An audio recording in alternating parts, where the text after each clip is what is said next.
de ministros de Superior, el doctor Fernández Mendía, el doctor Lossi, de la Cámara de Apelaciones de General Pico, el doctor Constantino, el doctor Ibáñez, jueces, el juez laboral de Pico, el doctor Aragonés, las doctoras de la oficina, no sé si decirles de la Oficina de Gestión Común de Santa Rosa, la doctora Susana Fernández y la doctora Marcia Catinari, y bueno, además están con nosotros autoridades de la Caja Forense, que está la presidenta, la doctora Sandra Abdo, y consejeros del Colegio de Abogados. En este contexto les doy la bienvenida a todos, y bueno, le voy a dar unos instantes la palabra a la doctora Sandra Abdo, y después procedo a presentar a cada uno de los disertantes. Bien, bueno, buenas tardes. Creo que lo importante de parte de la institución que represento es celebrar este tipo de encuentros generados por las dos instituciones que representan a los abogados, el Colegio de Abogados y la Caja Forense, con la presencia de los magistrados, porque creo que es la mejor forma de trabajar interactuando, ¿no? Todos los actores del derecho en la provincia de La Pampa. Así que este trabajo es parte de un trabajo que estamos realizando la Caja Forense y el Colegio de Abogados desde hace muchos años, y que tiene que ver con esto, de esta relación que es necesario no solamente entablar cada tanto, sino generar hechos en conjunto como estas jornadas, donde está presente, además del doctor Rodríguez, el síndico de nuestra institución, ya va a ser presentado el doctor Sánchez. Así que, bueno, bienvenidos y muchas gracias a los expositores. Perfecto. Bueno, en primer lugar va a exponer el doctor Fabián Rodríguez, que ha sido juez de primera instancia, de juzgado civil de la segunda circunscripción judicial, actualmente en funciones como camarista en la Cámara de General Pico. Es coordinador del Instituto de Inteligencia Artificial y vicepresidente, si mal no recuerdo, del Colegio de Magistrados de la Provincia de La Pampa. Dentro de este contexto, vamos a tratar de hacerlo breve, doctor, lo vamos a presentar, le vamos a dejar a usted la palabra. Nos va a hablar de las nuevas tecnologías de inteligencia artificial y derecho, que es un poco el replique de la charla que tuvimos dentro del segundo congreso laboral que se hizo en Santa Rosa, del GETS. Así que le doy la palabra, si me olvidé de algo pido disculpas.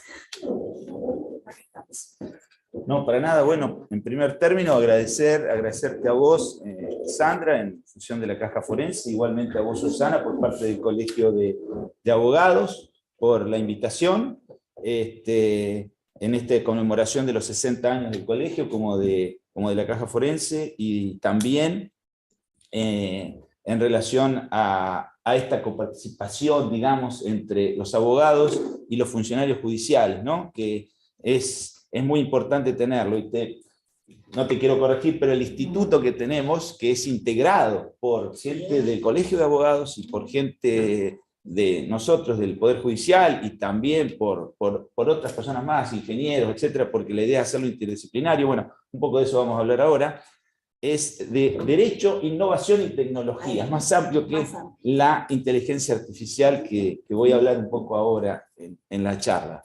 Pero bueno, y que hay gente presente que son miembros del instituto, así que les agradezco. Bueno, así que muchas gracias.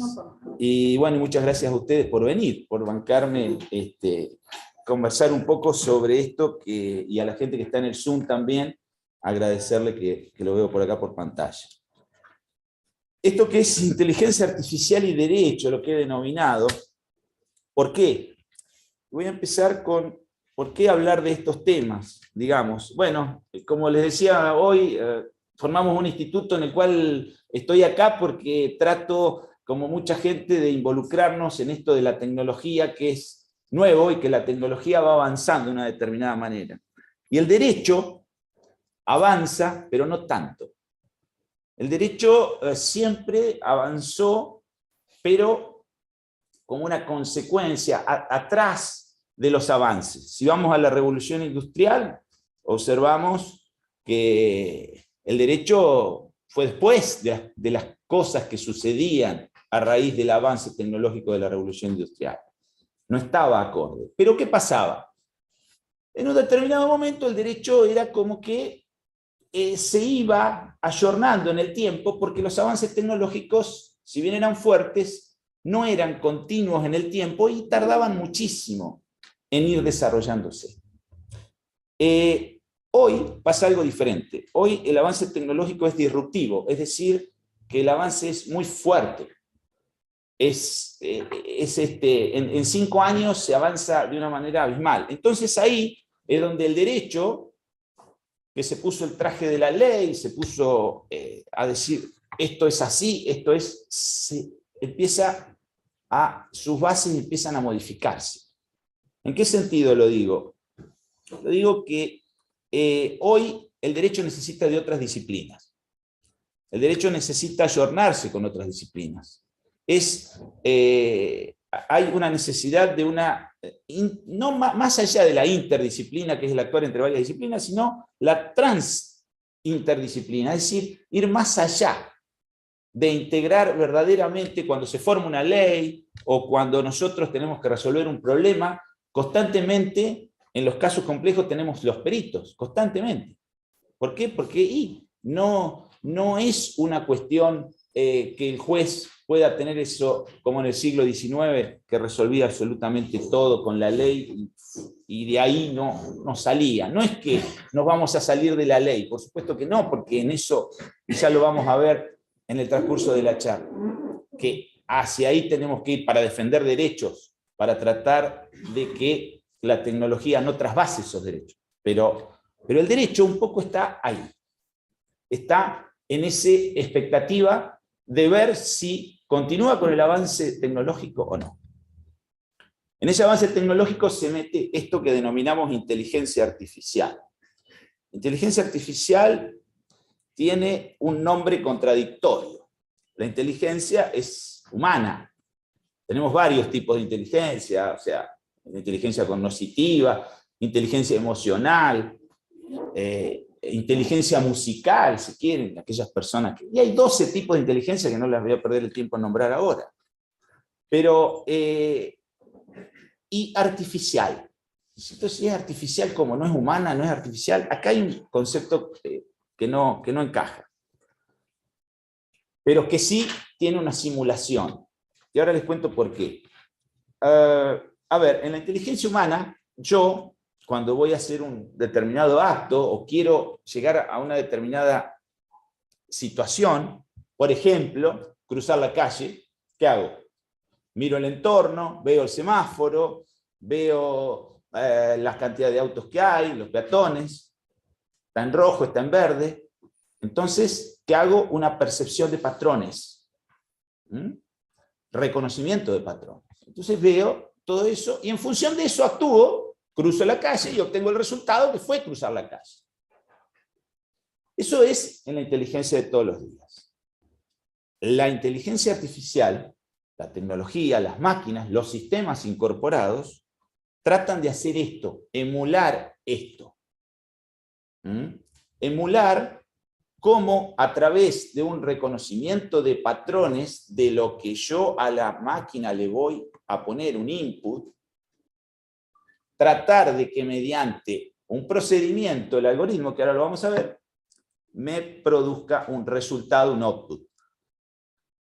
Eso es la similitud de esa inteligencia humana con la inteligencia artificial, con esto que denominamos inteligencia artificial, y que yo tomé, lo voy a leer, una definición, porque es muy difícil, del grupo de expertos de inteligencia artificial de la Comisión Europea, de ahí lo tomé. Es muy difícil brindar una definición exacta de lo que es inteligencia artificial. Hay montones de definiciones de inteligencia artificial. Pero ¿qué pasa? Tiene un problema, que es el problema del blanco móvil. El blanco móvil es que yo no sé mucho de caza, ni de caza deportiva, pero bueno, yo establezco un blanco determinado y trato con el arco y la flecha, vamos a suponer, de pegarle al blanco. Ahora, si ese blanco se me corre, es muy difícil que yo lo acierte. ¿Qué quiero decir con esto? ¿Qué similitud tiene que ver con la tecnología? Que la tecnología, como les dije al comienzo, avanza. Avanza a pasos agigantados, avanza. Entonces, lo que yo defina hoy como inteligencia artificial, mañana puede ser distinto. Si yo le muestro una calculadora a un egipcio hace 4000 años, dice, esto es, sé, una cosa. Y hoy la calculadora la tenemos en cualquier celular, en cualquier dispositivo, y ni nos damos cuenta, y ni decimos qué gran invento, qué extraordinario, ni nada. Es parte de la vida cotidiana nuestra. Entonces, ojo con eso, porque dar una definición correcta y decir esto es fantástico, no es tan así. Pero esta me pareció interesante del grupo de expertos de alto nivel de inteligencia artificial de la Comisión Europea, la cual trabaja mucho en estos temas de inteligencia artificial. Y dice que se puede definir como un conjunto de sistemas de software, también de hardware, diseñados por seres humanos que, dado un objetivo complejo, actúan en la dimensión física o digital al percibir su entorno, un poco lo que hablamos de cuando cruzaba la calle, ¿no? A través de la adquisición e interpretación de datos recopilados, un tema importante que ahora lo vamos a ver, estructurados o no estructurados, razonados sobre el conocimiento, procesando la información derivada de estos datos y decidiendo las mejores acciones a tomar para el objetivo dado. Si bien tiene muchas palabras complejas esto, pero dice datos, estructurados o no estructurados.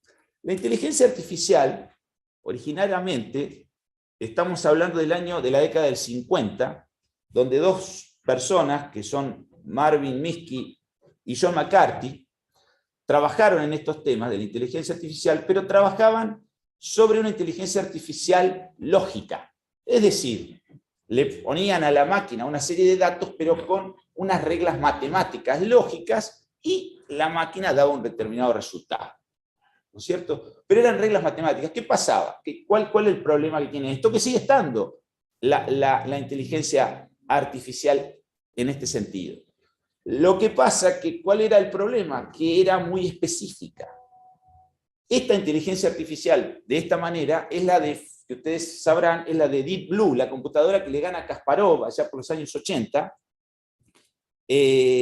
y que tenía una regla lógica del tablero de ajedrez, y claro, con esas reglas lógicas que le habían dado a la máquina, montón de posibilidades dentro del tablero, la máquina actuó en esa consecuencia, pero solo podía hacer eso, no podía hacer otra cosa. En cambio, la inteligencia artificial que vemos ahora es otra, es la inteligencia artificial basada en datos. ¿Por qué digo ahora? A partir de Internet, que revolucionó los datos, y específicamente del año 2012, que se empezó a trabajar mucho más específico en esto, allí sí, a la máquina yo le doy un conjunto, millones de datos, lo que se llama Big Data. Después podemos hablar de Small Data y otras cosas, pero por ahora, de Big Data. Big Data es gran cantidad de datos, millones de datos, para que la máquina me dé un determinado resultado, una determinada predicción, entre comillas. Que es la inteligencia artificial basada en datos. Acá viene el tema, y acá entramos nosotros en el derecho. Estos datos que le vamos a brindar a la máquina y que le vamos a poner a la máquina, ¿cómo vienen? Acá habla de estructurados, no estructurados, porque habla de un tema técnico de la gobernanza de datos, que se llama, o sea, la administración de los datos. ¿Cómo administramos? ¿Qué le damos a la máquina? Entonces acá viene el problema. Viene el problema de sesgos, de qué datos le estoy dando a la máquina y de qué manera se conforman. ¿Son compatibles cuando hay un determinado resultado que yo le quiero dar a la máquina con los derechos humanos? Bueno, vamos a ir viendo esto después cuando veamos cada derecho en particular, si me dan los tiempos. Bien, le quiero explicar algo en el medio de esto. Yo a la máquina tengo un conjunto de datos. Vamos a suponer que yo tengo imágenes de gatos, vamos a poner, ¿no? Y yo a un sistema de inteligencia artificial quiero que me detecte qué es un gato. Entonces yo voy a trabajar, esto se lo hago muy rudimentariamente lo que estoy explicando, ¿eh? Ojo, esto un ingeniero se lo puede explicar 10 veces mejor que yo, que esté dedicado a esto, pero esto se los explico para que tengamos una idea de lo que estamos hablando y lo que puede hacer la máquina de un sistema de inteligencia artificial. Cuando digo la máquina, erróneamente digo sistema de inteligencia artificial, que entre paréntesis les comento que no es lo mismo que un robot, porque un robot puede tener inteligencia artificial como no. Puede ser un robot armado que es un brazo electrónico que pone un tornillo y eso no tiene inteligencia artificial ni nada.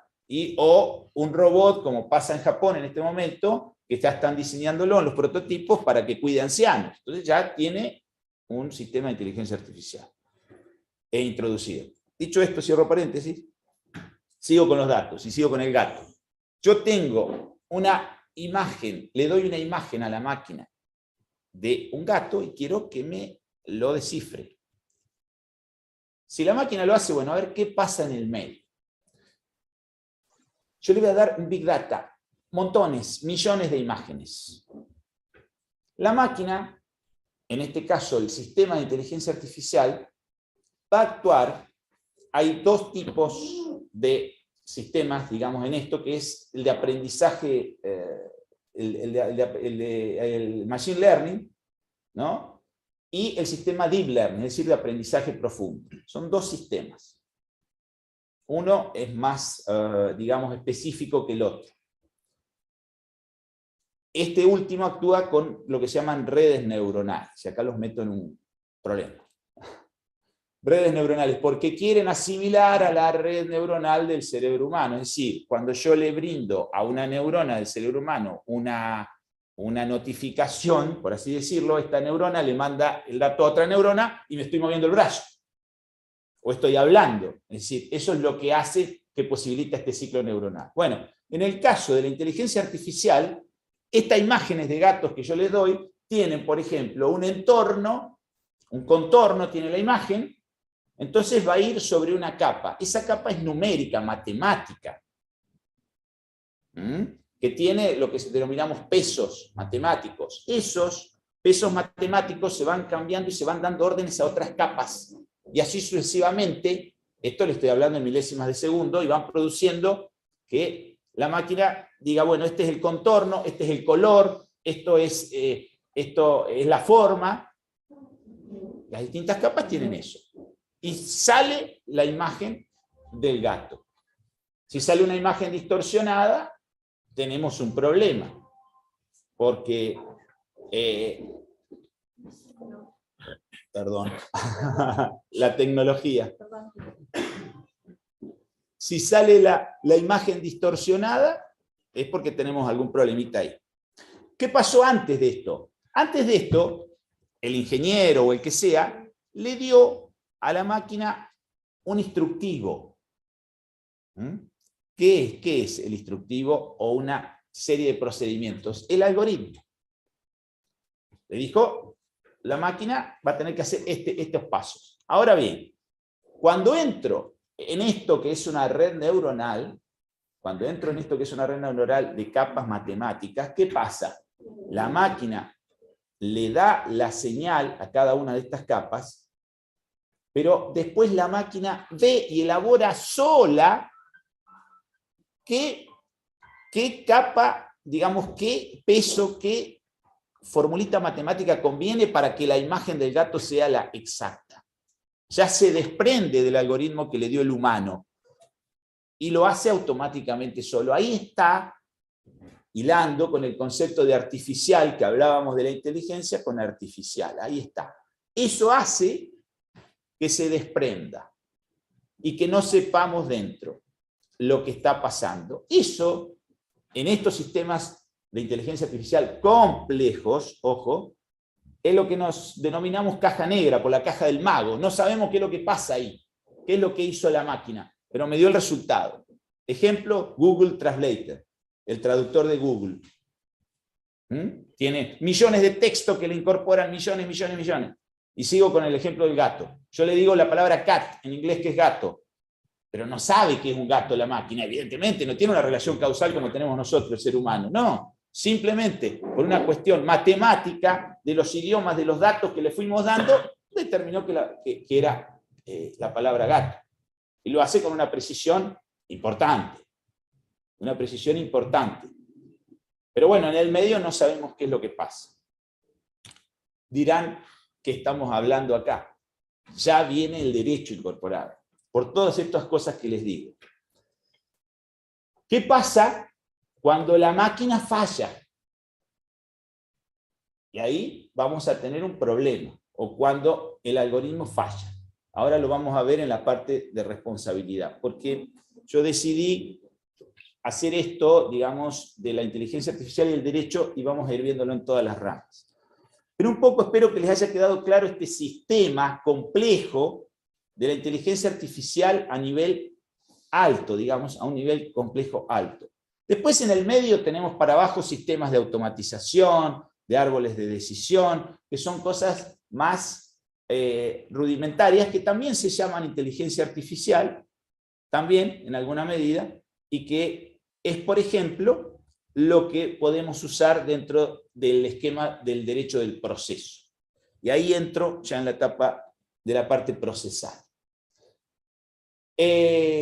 Nosotros tenemos en la provincia de La Pampa digitalizados los sistemas, ¿no es cierto? Bueno, y por ahí estamos renegando con el sistema y tenemos problemas y bueno, y hacemos un montón de cuestiones y lo tratamos de resolver y bueno, y en eso estamos, Susana, y estamos todos en esta cuestión novedosa del SIG.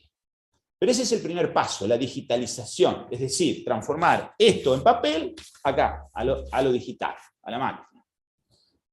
Segundo paso, para entrar en un sistema de inteligencia artificial, es la automatización. Antes que eso, tengo un paso en el medio que se llama gobernanza de datos, que tengo que tener los datos estructurados, como me decía la definición, y eso es una cosa muy compleja. Y eso es lo que, bueno, nosotros a través del instituto trabajamos en ese sentido para que el Poder Judicial en alguna medida, en algún momento, podamos llegar a tener los datos bien estructurados para poder automatizar. ¿Qué significa automatizar? Se las hago muy simple. Presento una demanda y está fuera de término. Listo, la máquina te dice fuera de término, chao, fuiste. Que una declaratoria de herederos, perfecto, la máquina me saca la declaratoria de herederos. ¿Qué les estoy diciendo con esto? Sistemas repetitivos. Es decir, lo que hacemos con el copio y pego, en una sentencia de trance y remate, en una declaratoria de herederos, en un beneficio litigar sin gastos, etcétera, algo sin conflicto, ¿cierto? Bueno, que la máquina directamente me lo saque, me lo notifique.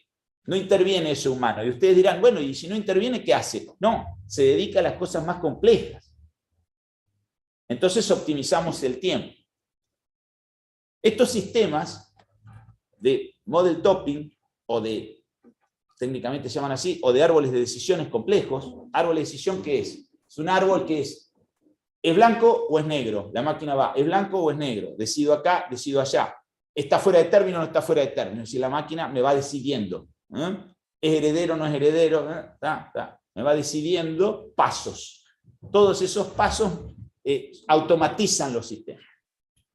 ¿Y qué hace esto? Tenemos los ejemplos de Prometea y de Pretoria. Prometea está en la Fiscalía Administrativa de la Ciudad de Buenos Aires, implementado y ha logrado que los dictámenes de los fiscales se hagan en un tiempo récord, ¿no es cierto?, con este sistema de automatización, porque eran totalmente repetitivos, tareas repetitivas, que no tenían sentido. La máquina directamente lo saca, por ejemplo, y se han logrado eficiencias muy importantes en porcentajes de tiempo utilizado. Lo mismo, Pretoria es un sistema que lo utiliza la Corte de Colombia, en el cual también se automatizaron. La Corte de Colombia tiene amparos de salud que van directamente a la Corte, es un sistema distinto, pero tenían miles de esos amparos. Y bueno, este sistema hace que clasifique los amparos y que a su vez los ordene de acuerdo a la jurisprudencia que tiene la Corte colombiana, con lo cual que eso demoraba un montón de tiempo, y lo logró hacer, ¿no? Estos sistemas autónomos permiten eso, optimizar los tiempos, mejorar. Está bien, yo les estoy hablando de lo ideal, recién arrancamos, estamos con la digitalización, pero bueno, vamos hacia eso. Ahí que la veo a Paula, hay un proyecto ERO, que está tratando de hacerse y que nosotros del instituto también lo impulsamos, de mejorar un poco la automatización para ustedes, para los profesionales y para que vean los sistemas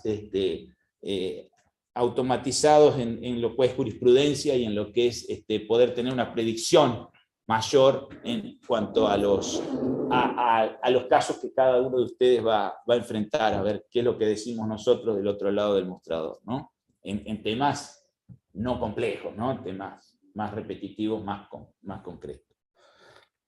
Eso en el ámbito procesal, un poco para traerlos a la estructura nuestra de la provincia de La Pampa.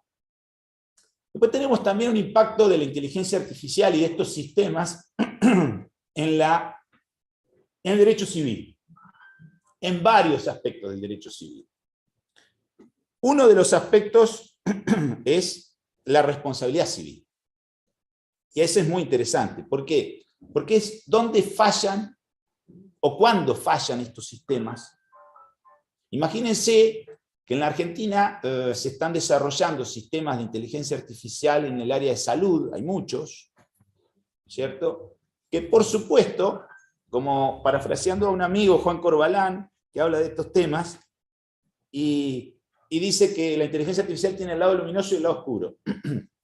El lado luminoso, desde ya, fíjense que la inteligencia artificial desarrollada a estos niveles lo paró el COVID, en definitiva. Es así, la aceleración de las vacunas se hizo gracias a los sistemas de inteligencia artificial. Entonces, eso es el lado luminoso. Este tema de la inteligencia artificial vinculada a la salud ha mejorado sensiblemente en lo que es diagnóstico por imágenes, etc., y soluciona la vida de las personas. En el tema del auto autónomo, se están generando, el auto autónomo tiene 6 niveles, ¿no? Pero estamos hablando de un nivel 4 que ya está desarrollándose en Europa, y nivel 5 en algún prototipo, más allá de los problemas que ha tenido en algún caso, el caso Tesla. Pero más allá de eso, imagínense la cantidad de accidentes que podemos evitar. Porque un sistema de inteligencia artificial lo que tiene es que es mucho más eficiente que el humano. En ese punto es mucho más eficiente que el humano. Si yo le doy a un humano, revisame 100.000 radiografías, y va a ser complejo que lo haga. Si le digo a la máquina, y la máquina la optimizo de esta manera, con estos sistemas de deep learning, como le decía, me lo va a hacer en pocos minutos. Entonces, ese es el lado luminoso. Ahora, el lado no luminoso, ¿no? El lado oscuro, la guerra de las galaxias, es todo lo que nosotros tenemos que enfrentar. Es decir, ¿qué pasa cuando estos sistemas fallan? Entonces, en la responsabilidad civil se presenta una situación particular. Porque decimos, a ver, vamos a ubicarnos en el derecho argentino, ¿no? Entonces, si nos ubicamos en el derecho argentino, decimos, ¿qué pasa si un sistema de esto de inteligencia artificial falla? ¿A dónde voy? Al Código Civil y Comercial, perfecto. ¿A qué? ¿Dónde responde? ¿Con responsabilidad objetiva? Bueno, sí, vamos a tratar de que responda con responsabilidad objetiva. Bueno, perfecto. ¿Y a dónde me voy? ¿Me voy, por ejemplo, a la responsabilidad del hecho ajeno? No sé si encaja exacto. ¿A la de los animales? Puede ser. Sería lo más similar. O me voy a la ley de defensa del consumidor en algún caso, porque si compro el robot en una fábrica, todos temas, esquema de productos elaborados, pero cuando analizo los sistemas en profundidad, por eso un poco quise diseñar al comienzo de la charla cómo se manejan estos sistemas, cuando voy al sistema específico y el algoritmo se desprende y el ingeniero me va a decir, no, falló el sistema, porque yo el algoritmo lo puse bárbaro, está fantástico, la máquina, no sé qué equilibró y por qué salió este resultado. Entonces, ¿a quién le imputo la consecuencia? Más allá de la responsabilidad objetiva. Tengo un problema y diputación de sujeto, porque entre las partes, más allá que yo les diga todos son responsables, ¿cómo se van a repetir? Bueno, este problema no es nuestro, es de Europa también. Y Europa ya en el año 2017 hizo un reglamento de la responsabilidad civil para los robots, le denominaron ellos, o para los sistemas de inteligencia artificial. Y en el año 2020 lo complementó. Ellos lo que hacen es muy distinto a lo nuestro, ellos dividen entre sistemas de alto riesgo y sistemas de bajo riesgo. Los sistemas de alto riesgo responden con responsabilidad objetiva y los de bajo riesgo no. Pero siguen teniendo responden con culpa, ¿no? Los de bajo riesgo. Pero siguen teniendo este problema de la imputabilidad de los sujetos. ¿Cómo, hasta dónde, digamos, el ingeniero, el fabricante, la persona que no actualizó el software, por ejemplo, puede ser responsable también? No lo actualicé y falló por eso. Entonces, ahí hay un problema, que inclusive Europa no lo resolvió todavía con estos sistemas, porque ¿qué es un sistema de alto riesgo y de bajo riesgo? Un sistema autónomo, dice el reglamento europeo, pero también ellos ahí les cuesta definir qué es lo que está. Se ha hecho un listado de sistemas de alto riesgo, pero imagínense un listado que depende del Estado, una situación compleja, rara, porque en el medio quedan sistemas que van a... Y esto va avanzando, la tecnología, les repito, en esto avanza. Nosotros estamos en el derecho y la tecnología va avanzando de a poquito. Ese es los problemas que les tiro estas dudas de la responsabilidad civil que son muy interesantes y que esto es para hablar una charla, un curso, no esto que yo les estoy diciendo, simplemente les tiro las dudas. Me voy al derecho laboral. Tengo acá el colega laboralista y algunos laboralistas acá presentes o en el Zoom. El derecho laboral lo vimos en las jornadas la otra vez de derecho laboral allí en Santa Rosa. Imagínense, hablábamos de los smart contracts, que también se pueden dar en el derecho civil.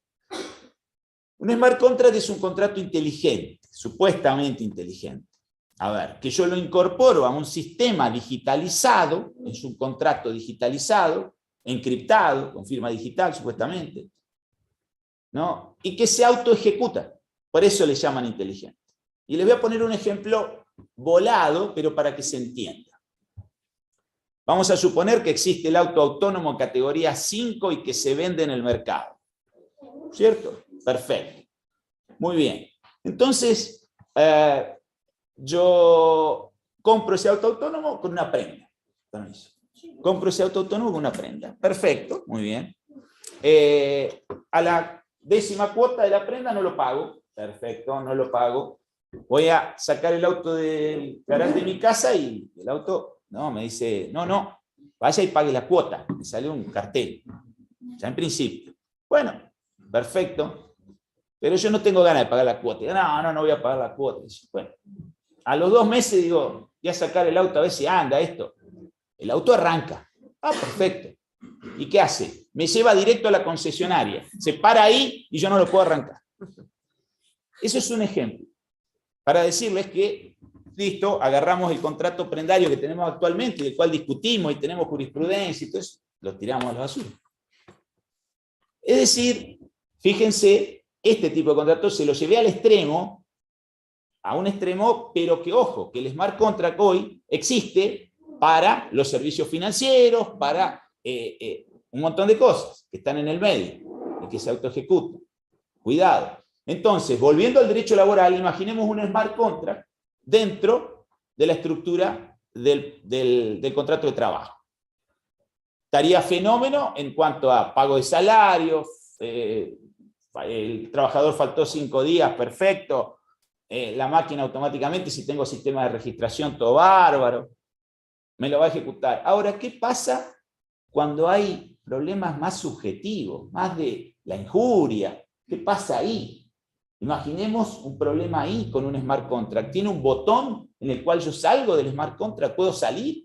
En defensa del consumidor se habla de eso. Es decir, tener la posibilidad de salirme en algún momento, si es muy perjudicial. En este caso puede ser para el trabajador. Ni hablar en el derecho laboral, esto ya al margen, de la selección de personal, que es lo que ya pasó con Amazon, y los sesgos de los datos que incorporamos a la máquina. Es decir, Amazon venía contratando, forma un sistema de inteligencia artificial para contratar gente. ¿No? Perfecto. Y el sistema de inteligencia artificial contrató el 80% de hombres. Algo pasó acá, qué raro. Ninguna mujer quería trabajar. No, evidentemente tenía un problema de sesgo, se le habían incorporado a ese sistema. ¿Por qué? Porque en tecnología, a lo mejor antiguamente antes, no se tenían en cuenta las mujeres para ese trabajo. Pero no, la situación cambió, no es así. Entonces, ¿esos datos fueron incorporados? No. Y ahí es donde el sesgo humano entra, y entra de vuelta a tallar el derecho. Entonces, y ni hablar del reemplazo de las personas por los trabajadores. Pero ese es un tema ajeno. Pero igual les tiro esto. Cuando Ford hace la masificación del auto, del Ford T, que se puede fabricar y vender en masa, el famoso Fordismo, bueno, ¿qué pasa? En ese momento era el caballo, ¿no? El medio de transporte, digamos, el carruaje tirado por el caballo. Entonces, los productores de heno de Estados Unidos, en ese momento, se empezaron a fundir. Empezaron, no vendemos heno, el caballo ya no, se vende el auto, esto que el otro. Y bueno, el herrero que le hacía la herradura al caballo. Bueno, sí, se empezaron a perder esos puestos. Pero ojo, que paralelamente se recuperaron. Porque imagínense, fábrica de neumáticos, antes no existía. Imagínense los empleos que generó eso. Cada pieza del motor, las chapas, el mecánico que tiene que atender el auto. Bueno, fue exponencial. Con lo cual hoy, si hablamos de que la inteligencia artificial puede ser disruptiva y puede dejar sin empleo, en una parte es cierto, pero en otra parte no la sabemos.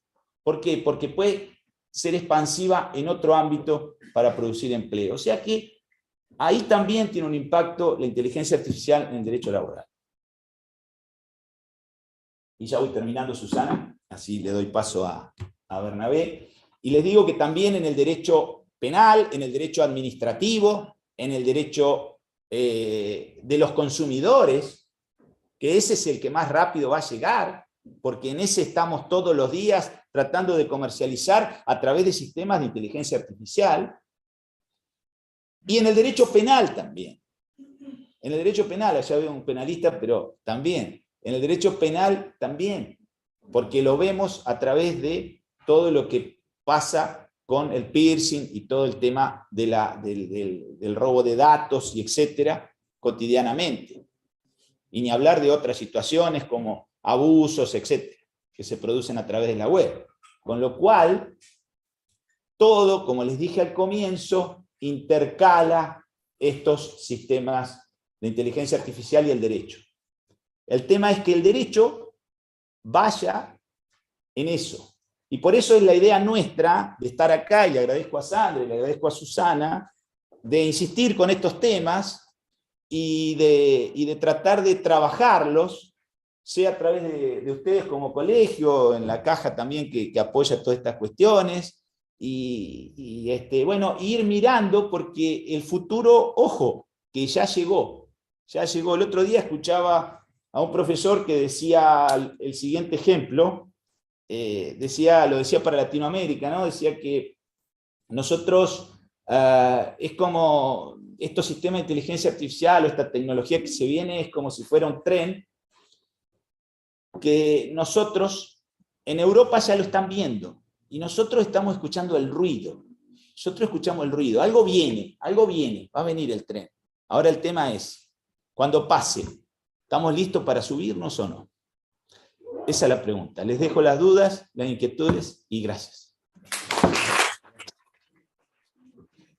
Continuando con la charla con motivo de los 60 años de creación del Colegio de Abogados y Procuradores de la Provincia de La Pampa, va a disertar el doctor Bernabé Sánchez, que es abogado de la matrícula, egresado de la Universidad Nacional del Litoral, es especialista en gestión estratégica de recursos humanos de la Universidad de San Andrés de Giles, especialista de Derecho al Trabajo, Universidad Católica de Argentina, profesor titular por concurso de la Cátedra de Derecho Laboral, Seguridad Social de las carreras de abogacía, de la Universidad de Ciencias Económicas y Tecnicatura Universitaria Administrativa Contable y Impositiva. Y además es coautor de varios trabajos junto al doctor Alberto Massa, que hoy no nos ha podido acompañar por alguna dificultad personal de él, y ha publicado una serie de artículos, entre ellos el Código de Procedimiento Laboral de la provincia de La Pampa, de la provincia de Santa Cruz y Tierra del Fuego. Él nos convocó con un tema que es la repetición del convenio 190 de la OIT, a quien le doy la palabra para que empiece a exponer, doctor. Bueno, muchas gracias por la presentación. Gracias a Susana y a Sandra por hacerme partícipe y después reencontrarme con varios amigos acá en General Pico. Y de hacerle extensivo un saludo del doctor Massa, que lamentablemente me iba a acompañar, me iba a hacer el apoyo logístico, y bueno, tuvo un pico de presión en Buenos Aires, y bueno, le prohibieron viajar, entonces me hizo que le llegara el saludo a usted, pero yo le dije que bueno, que igual iba a estar presente con nosotros, y que en la próxima íbamos a venir juntos. Bueno, hecho los saludos de rigor, el tema que nos convoca, o si se quiere que convoca para la disertación, está dado precisamente en los derechos fundamentales y el inserto que tiene dentro del derecho laboral. Las consecuencias que implica que estos derechos fundamentales han sido desconocidos en cierta manera por distintos empleadores, y ha generado distintos fallos judiciales que hicieron que hoy tuvieran una presencia dentro del derecho propiamente dicho. ¿Qué ocurre? Los derechos fundamentales, también llamados por los constituyentes del 94 como los derechos humanos, corresponden a la persona física por su razón de ser. Están representados por la intimidad, la integridad, la igualdad, la no discriminación. ¿Y qué ocurre? El hecho que cuando la persona física, tanto hombre como mujer, se vincula dentro del mundo laboral o dentro de la relación de dependencia, bajo una subordinación técnica, jurídica, económica y jerárquica, aparenta como que esos derechos personales desaparecieran y pasaran a regir solamente los derechos individuales tradicionales reconocidos. Y esto genera que aparezcan los derechos fundamentales propiamente dichos. ¿Qué ocurre? Ante este escenario, años atrás, Adrián Goldín trató de darme una explicación del porqué de la importancia de los derechos fundamentales. Y lo basó en 3 aspectos.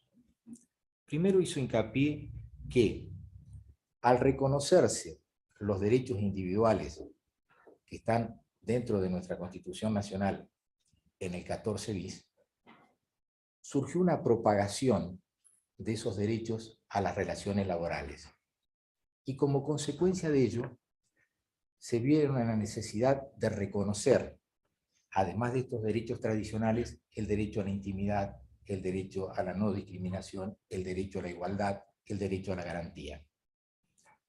En segundo lugar, antes los derechos fundamentales solamente se reclamaban hacia el Estado, no en las relaciones. Y por último, el cambio de las tecnologías, los nuevos servicios, la relación que dejó de ser entre trabajador y empleador para incorporar nuevos actores, ya sea con el cliente y el trabajador, con la tecnología del teletrabajo, generó que ciertos derechos correspondientes a la persona física se vieran lesionados. Y ahí aparecen los derechos fundamentales, que son ciertos derechos que por su implicancia necesitan una protección especial. ¿Qué pasa? Nuestra legislación laboral, nuestro derecho interno, no tiene ni una clasificación sobre los derechos fundamentales, o también, si se quiere, los derechos humanos, como así tampoco establece una determinación de los derechos laborales tradicionales específicos e inespecíficos.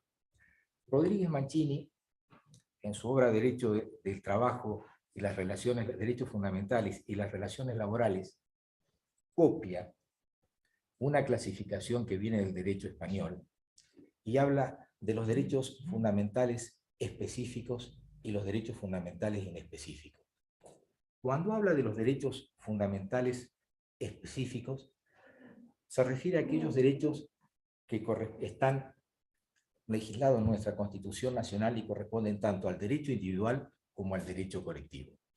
Y cuando habla de los derechos fundamentales inespecíficos, se refieren a aquellos que pertenecen a la persona física como tal, por el solo hecho de ser persona, y no por el hecho de que al ingresar esa persona como tal al mundo del trabajo se despoja de los derechos fundamentales inespecíficos. Entonces, esta clasificación la vinculamos con el convenio 190 de la OIT, que se dicta en el año 2019 y la recomendación 206. ¿Qué ocurre? El convenio 190 de la OIT, reconocido como el convenio que protege el acoso y la violencia laboral, es rico en su enunciado desde su preámbulo hasta la enunciación de sus normas. Nuestro país adhiere en el año 2020 a la ratificación del convenio 190 y la recomendación del 206, pero no lo reglamenta, no obstante lo cual, a partir de febrero de este año ya tiene vigencia. Y genera consecuencias. Adentrándonos ya en el convenio 190 y las particularidades que tiene, tenemos que decir que primero, en el preámbulo habla de un reconocimiento del trabajo libre de acoso y violencia laboral. Un reconocimiento que el trabajo tiene que prestarse digno y con un respeto mutuo. Un reconocimiento que el trabajo prestado con acoso o violencia es un trabajo viciado. Que un reconocimiento que a la víctima de ese acoso o esa violencia sea dotada de las herramientas necesarias para su defensa. Y como consecuencia de ello, el convenio de la OIT recomienda a los estados, recomienda a los sindicatos y a las instituciones intermedias que efectúen las normativas necesarias para lograr el objetivo de un trabajo libre de acoso y violencia. Y como consecuencia de ello después define lo que es la violencia y el acoso laboral.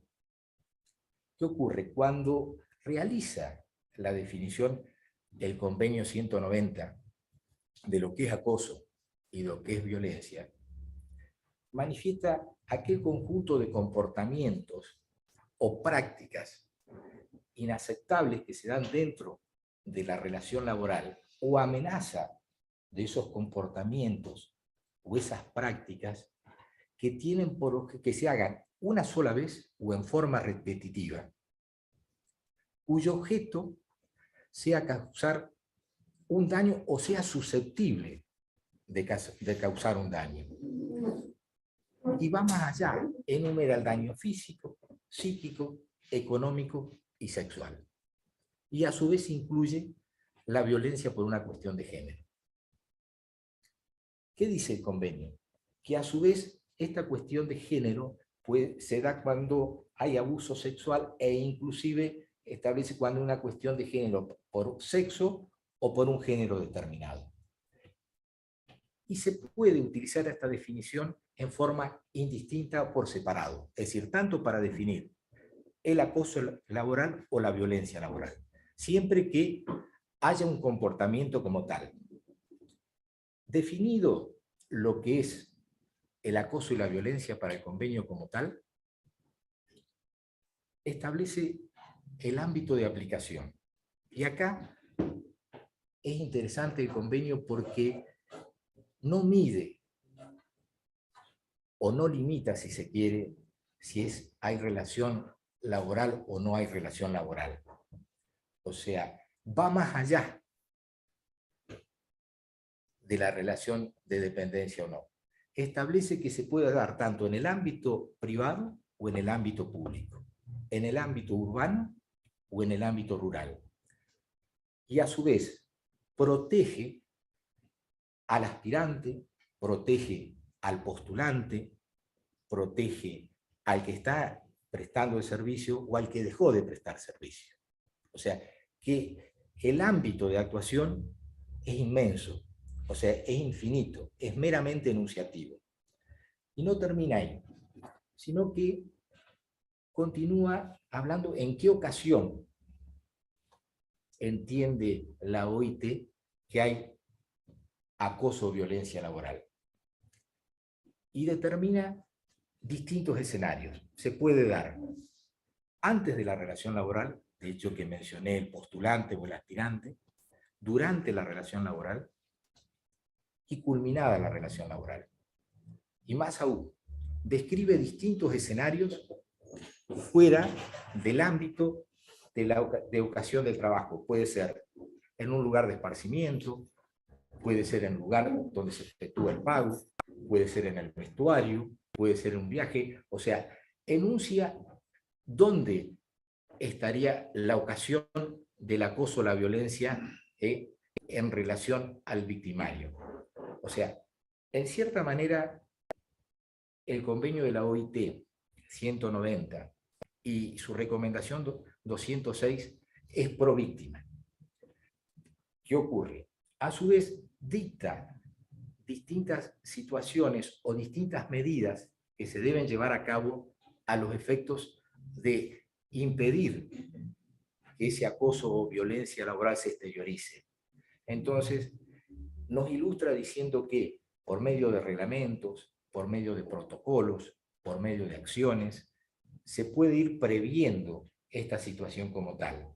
Y establece como medidas o establece como herramienta que tanto la legislación nacional como los convenios colectivos de trabajo son los indicados a los efectos de llevar a cabo la protección de acoso o violencia laboral.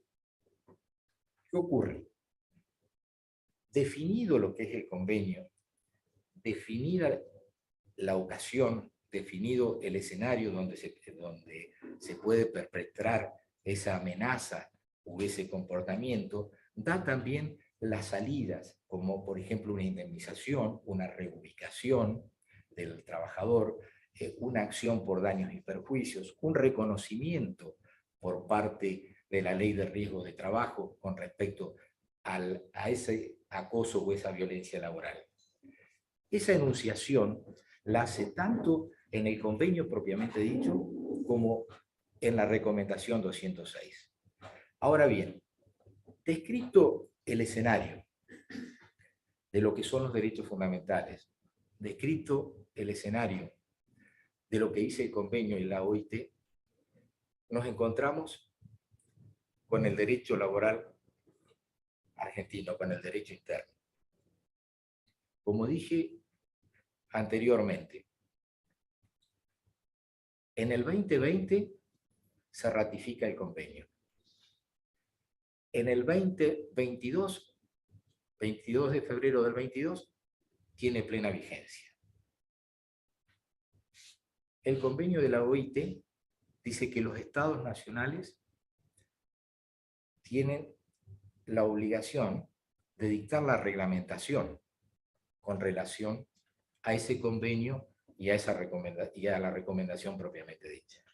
O sea, hoy en la República Argentina nos encontramos con el convenio 190, con la recomendación 206, sin reglamentación. ¿Qué ocurre? Para ir haciendo un sinnúmero de consideraciones. Primero y principal, voy a partir de la base de colocarnos en un mismo plano de horizontalidad entre los abogados que ejercemos la profesión y los que administran justicia, para que en conjunto vayamos haciendo las críticas que entiendo que este convenio 190 y esta recomendación se deben resolver en el derecho laboral argentino. Porque, primero y principal, yo entiendo lo siguiente, que la igualdad jerárquica de una norma como es el convenio no es similar al ejercicio de los derechos que emanan de esa norma jerárquica. ¿Por qué? Porque en el medio hay coyunturas, hay acciones que llevan a un resultado distinto. O sea, no podemos aplicar fríamente esa definición, si se quiere, del 190. ¿Por qué? Porque fíjense que el convenio dice, en la definición, habla de comportamientos o prácticas inaceptables. Cuando hablamos de prácticas inaceptables, puede ser que lo que es aceptable para Eduardo sea inaceptable para mí, o lo que es inaceptable para una cultura sea aceptable para otra cultura, no obstante lo cual, nosotros hoy tenemos esa definición como tal. Entiendo que es demasiado expansivo, si se quiere, esa definición de inaceptable, a mi humilde modo de ver y entender. Abordando más allá la definición, habla también de que la amenaza de esa práctica ya en sí se considera acoso.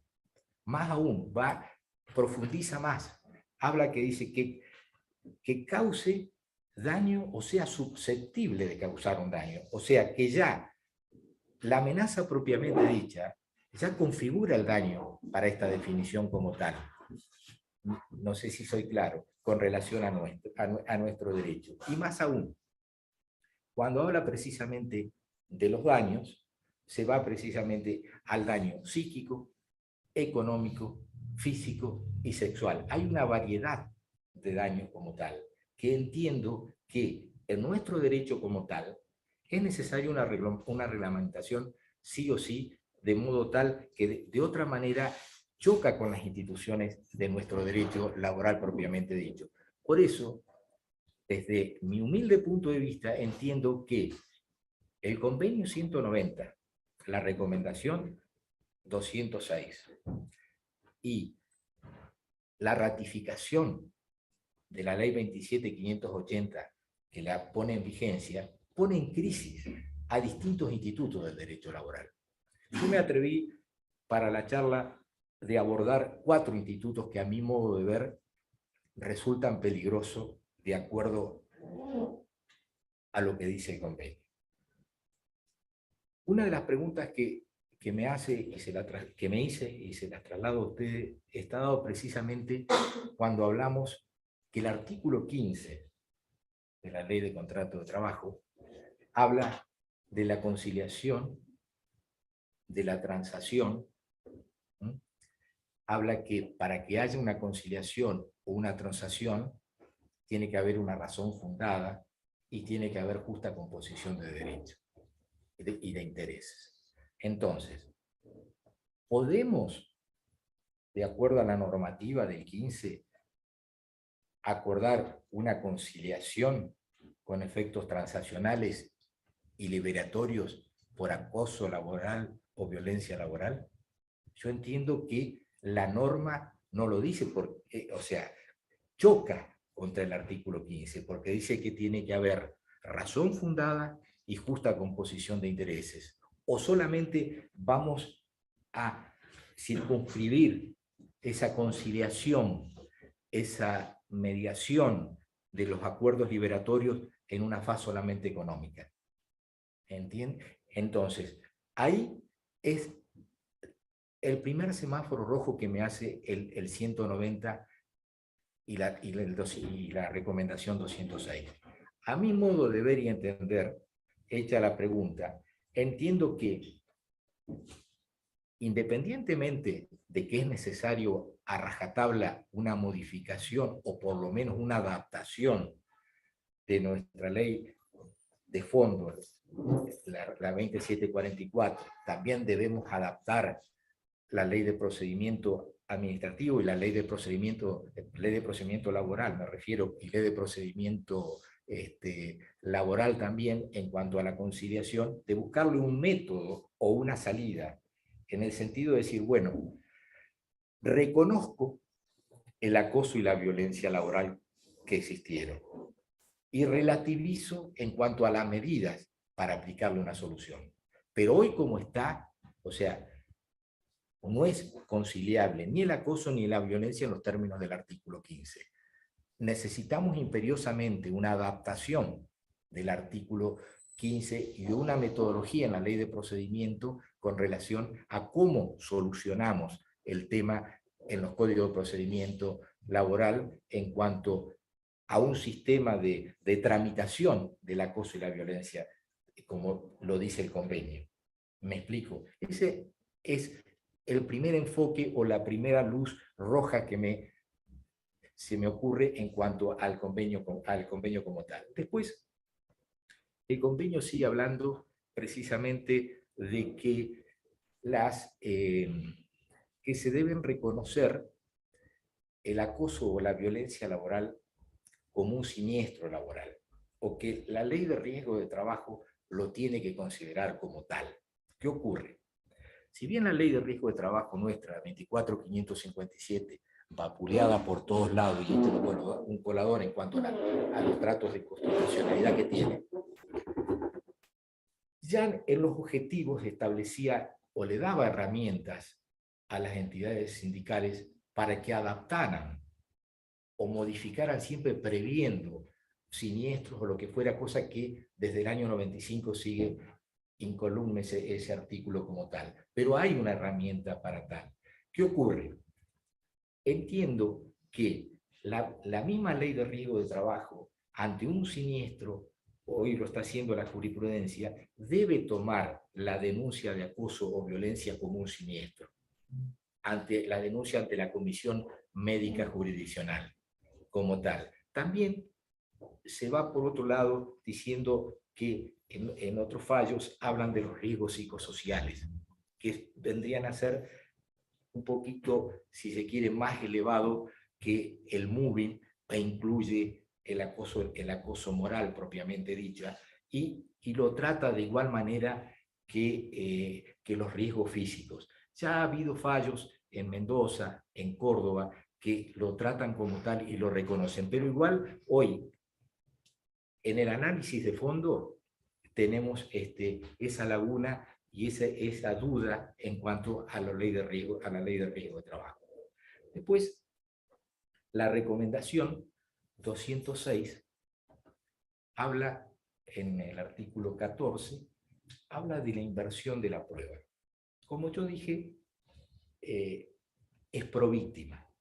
O sea, no quiere decir que está mal o está bien, simplemente analizo la letra fría de la norma y las consecuencias que puede traer. ¿Qué quiere decir? Que de acuerdo a la definición, con la sola enunciación de la víctima, que dijo que tuvo una amenaza una sola vez o en forma repetitiva, a diferencia de otra normativa de violencia de género que establece que tiene que ser, o que dice la jurisprudencia que tiene que ser constante y repetitiva, el convenio dice que con una sola vez basta. En este caso también hace mella en cuanto a que quien va a tener que invertir o quien va a tener que reflotar o dar vueltas es el victimario. O sea, porque la víctima con la enunciación como tal ya los hechos son creíbles y el victimario va a tener que invertir la carga de la prueba. Y por último, otra de las cuestiones establece que se creen el derecho de fondo, tenemos que tener, deben existir acciones, recursos para garantizarlos. Entonces, y habla de que la persona que fue víctima de acoso o de violencia tiene derecho a ser indemnizado. Ahora bien, eso es lo que nos dice el convenio. Nuestra normativa, la 27.580, dice ratifica el convenio como tal. Y ahí voy donde decimos precisamente que tanto los jueces como los quienes administramos justicia, los que administran justicia, perdón, los que ejercemos la profesión, estamos en un plano horizontal. ¿Por qué? ¿Qué vamos a hacer con la indemnización? ¿Aplicamos el 245? que allá desde 2004, que solamente tiene en cuenta la indemnización por salario y la antigüedad, y le agregamos un 30% cuando hablamos del daño moral como un plus, que decimos que es el precio al dolor, que transponemos o le colocamos un número económico al sentimiento espiritual que no deja feliz a nadie. ¿Por qué? Porque quien es actor entiende que es poco, quien es demandado entiende que es excesivo, y el juez, quien con las herramientas que tuvo llegó a esa conclusión. Yo entiendo que primero y principal, una de las reformas es o modificar el 245, que no nos olvidemos que del 2004 está inamovible, porque la modificación que hubo del tope del 245 no es por los legisladores, sino que es por la inconstitucionalidad de Bisotti, que para eso que el autor de él fue Rodríguez Mancini, que estableció el tope, pero no se modificó en absoluto el 245. Entonces, ¿qué entiendo en esta situación? Que a mi modo de ver, o reformamos el 245 o creamos un nuevo artículo 245 con, además de la indemnización no solamente económica o pecuniaria, sino buscamos salidas accesorias, como sea la reubicación de la víctima, la protección ante el despido, la protección ante que haga un tratamiento, lo reubicamos como tal. O sea, son distintos disparadores que nos genera la aplicación de este convenio hoy vigente en cuanto a nuestro derecho interno propiamente dicho, y las distintas consecuencias que de aplicarse traería y qué salida encontraría. Entiendo que estamos ante un gran desafío dentro del derecho laboral, precisamente, que el desafío no tiene que venir por parte de los abogados ni de los jueces. Yo creo que tiene que haber una herramienta que tiene que emanar del Poder Legislativo que acomode o por lo menos estabilice, de acuerdo a lo que dice el convenio 190 y la recomendación, a nuestra ley de contrato de trabajo. ¿Por qué? Porque, ¿qué ocurre? No le podemos otorgar a quien viola garantías constitucionales, dejar que sea al arbitrio del juez. Al juez le tenemos que dar herramientas para que decir, bueno, de acuerdo a esta situación A, B, C, se va por acá o se va para allá. Entonces, entiendo que las consecuencias hoy están a la luz de que este convenio como tal es inaceptable. Bueno, entiendo, con esto doy por terminada la disertación, espero que haya sido lo claro y suficiente. Fuimos de lo que es derechos fundamentales, que conviven con los derechos constitucionales tradicionales, los derechos individuales establecidos en el 14 bis, que se puede aplicar tanto a nivel individual como a nivel colectivo. Lo que dice el convenio 190, cómo define el acoso, cómo define la violencia, el escenario donde se traduce, en qué ocasión se da, los remedios que establece y las consecuencias que trae en la aplicación de la 2744. Desde ya les agradezco y quedo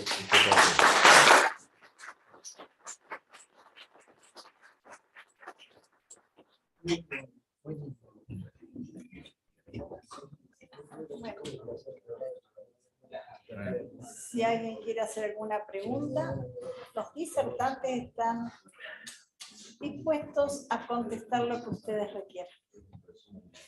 Y ahora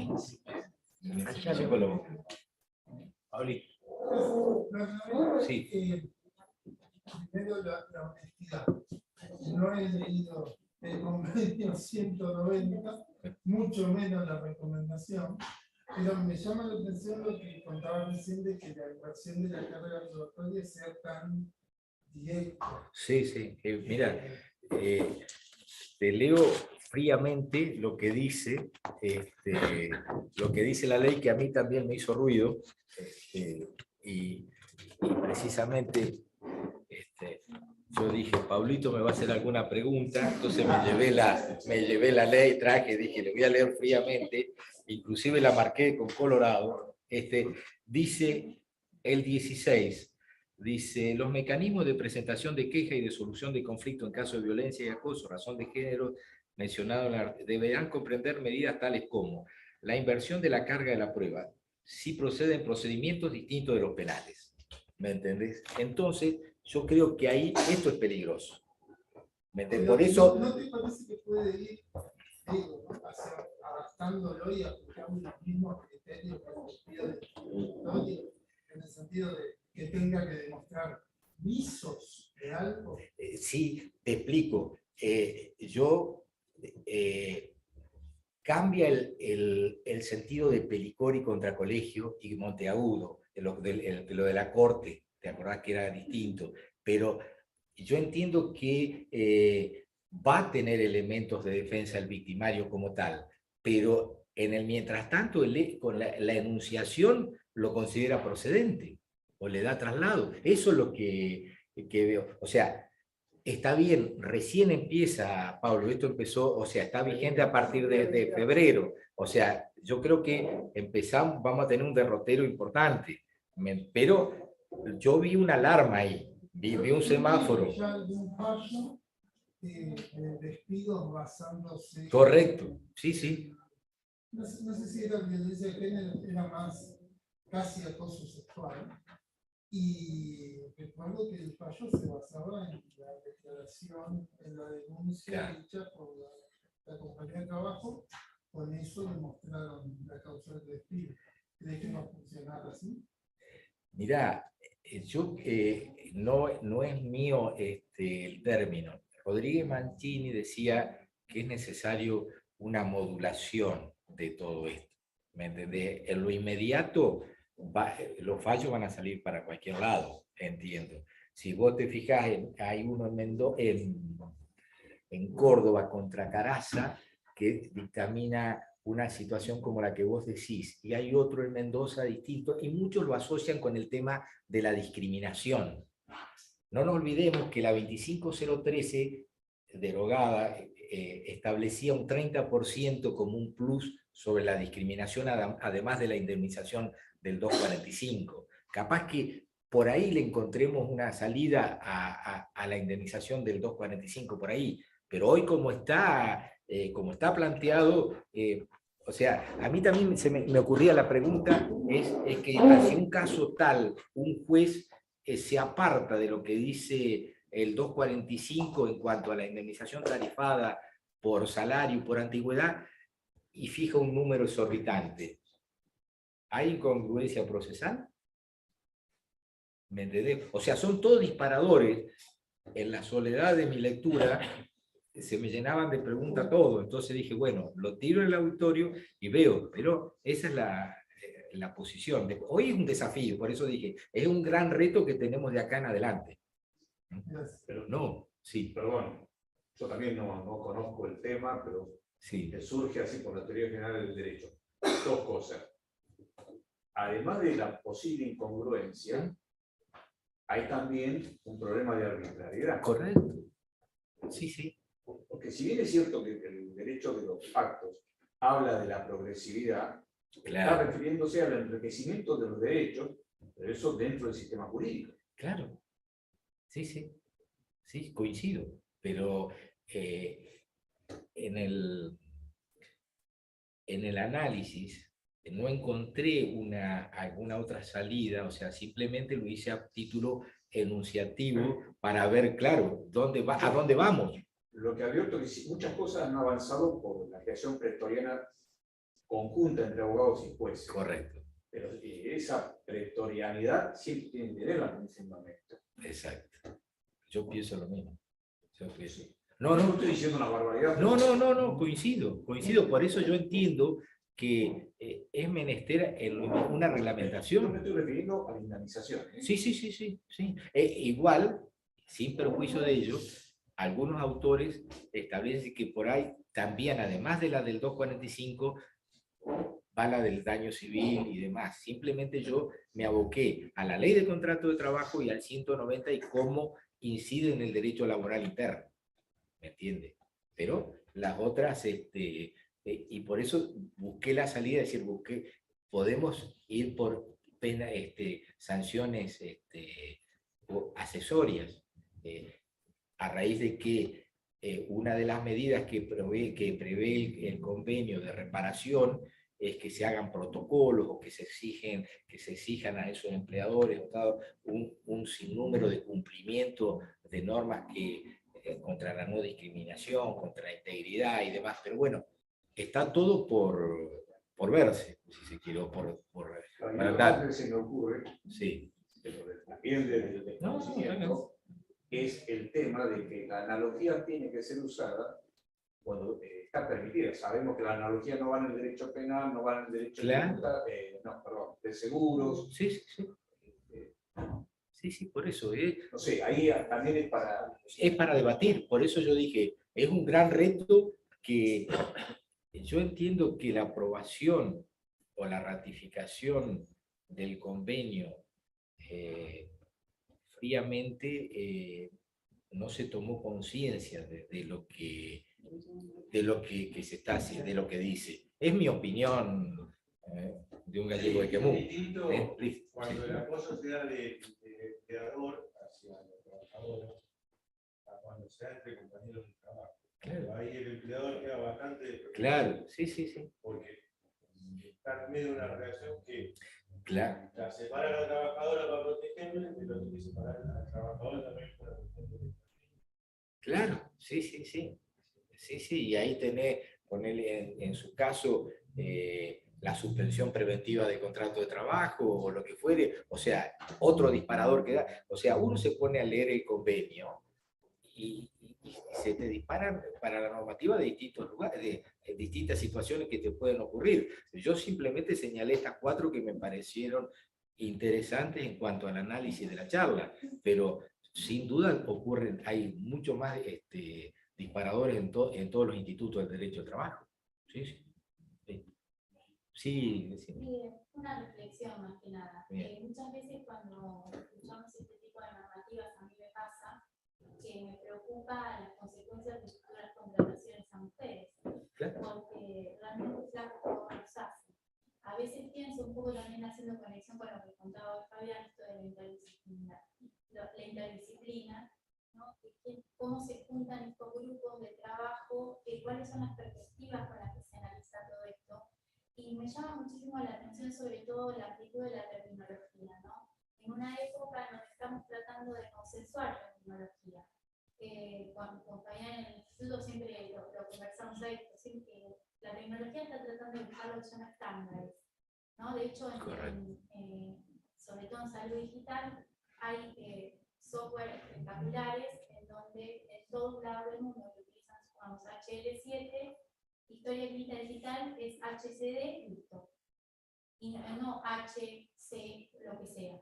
¿No? Hay una coordinación en el lenguaje.